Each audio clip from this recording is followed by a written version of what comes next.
Esta semana los anglicanos han vuelto a ser noticia. En primer lugar, los anglicanos de Inglaterra, donde se originó el anglicanismo, han aprobado que las mujeres pueden ser obispas.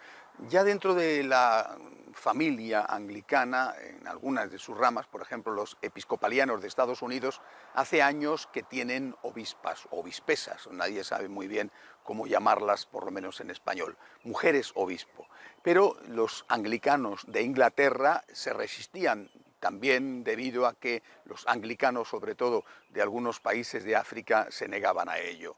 La entrada de la mujer al obispado, al episcopado, dentro de la Iglesia de Inglaterra, pues es un gesto de que ya se va a generalizar al resto de la comunidad anglicana. Este ha sido un punto más de divergencia con la Iglesia Católica, que a través de algunos distinguidos o relevantes miembros de la misma han dejado constancia de que el camino de acercamiento entre las dos iglesias, entre la Iglesia Católica y la comunidad anglicana, se aleja cada vez más.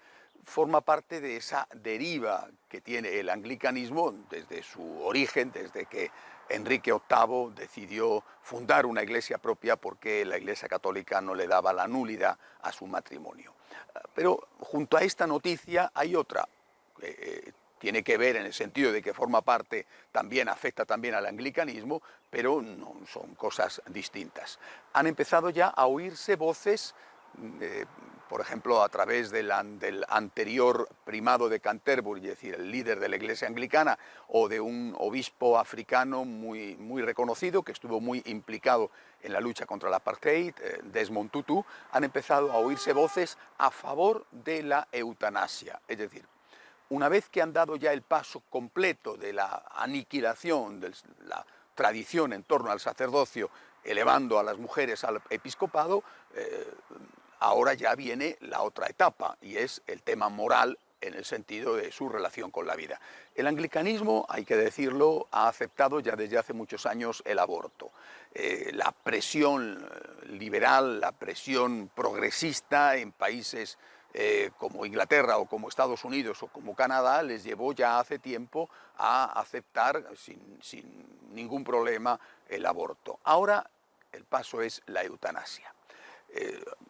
Desmond Tutu, como he dicho, es uno de los que abanderan esta aprobación por parte de los anglicanos de la eutanasia, y no solamente habla en su alegato a favor de la misma, no solamente habla de la libertad de la persona para que no sufra, en fin, los argumentos que son demagógicos a favor de la eutanasia, sino que también habla de economía. Dice que es injusto gastar tanto dinero en mantener la vida de una persona. Bueno, es decir, estos argumentos económicos son los que más pesan en sociedades envejecidas donde la atención al anciano supone una parte importante del presupuesto.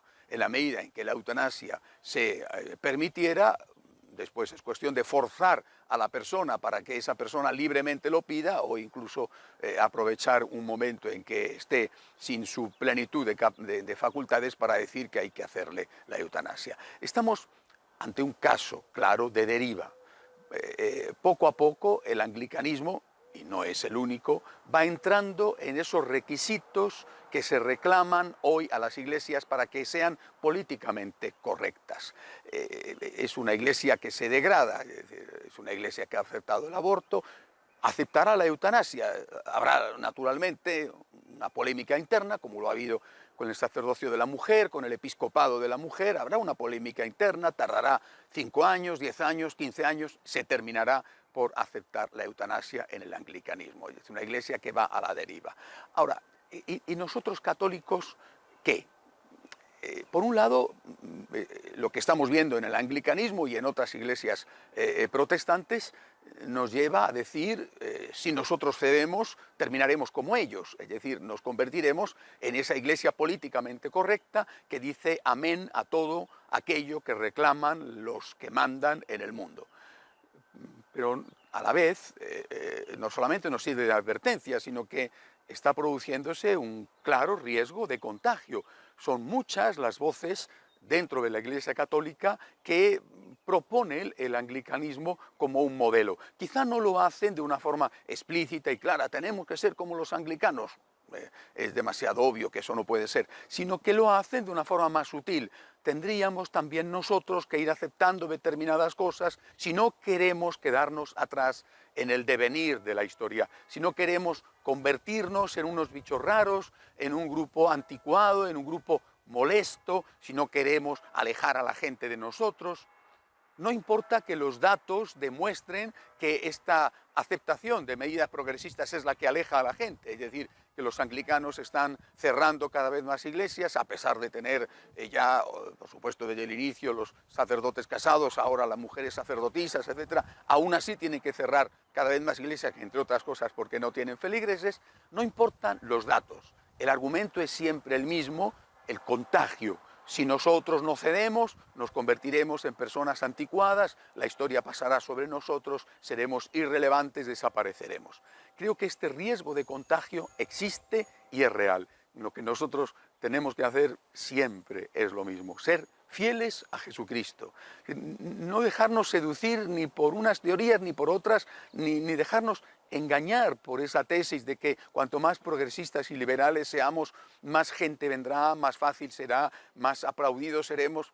Fieles a Jesucristo, con todas las consecuencias, con las consecuencias de tener que asumir si somos menos que somos menos, o con las consecuencias incluso de tener que asumir que quizá en algún momento pueda esperarnos el martirio. La Iglesia Católica sobrevivirá si es fiel a Jesucristo, y si no, le pasará como a estas otras comunidades eclesiales, se irá diluyendo en la historia, se convertirá en algo totalmente irrelevante, aunque sea muy aplaudida por los poderes de este mundo. Hasta la semana que viene, si Dios quiere.